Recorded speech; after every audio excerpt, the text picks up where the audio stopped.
L'histoire d'Étienne nous dit beaucoup de choses. Par exemple, elle nous enseigne qu'il ne faut jamais dissocier l'engagement social de la charité de l'annonce courageuse de la foi. Il était l'un des 7, chargé en particulier de la charité.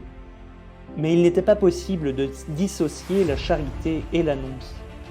Ainsi, avec la charité, il annonce le Christ crucifié jusqu'au point d'accepter également le martyre. Telle est la première leçon que nous pouvons apprendre de la figure de saint Étienne.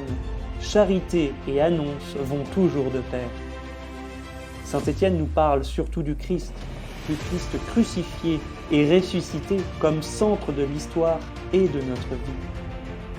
Nous pouvons comprendre que la croix reste toujours centrale dans la vie de l'Église et également dans notre vie personnelle.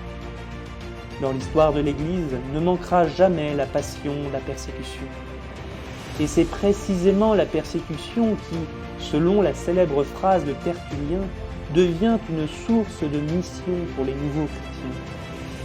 Je cite ces paroles. « Nous nous multiplions à chaque fois que nous sommes moissonnés par vous. Le sang des chrétiens est une semence. » Mais dans notre vie aussi, la croix, qui ne manquera jamais, devient bénédiction.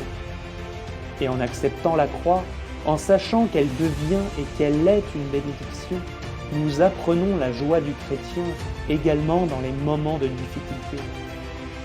La valeur du témoignage est irremplaçable, car c'est à lui que conduit l'Évangile et c'est de lui que se nourrit l'Église. Que saint Étienne nous enseigne à tirer profit de ces leçons, qui nous enseigne à aimer la croix, car elle est le chemin sur lequel le Christ arrive toujours à nouveau parmi nous.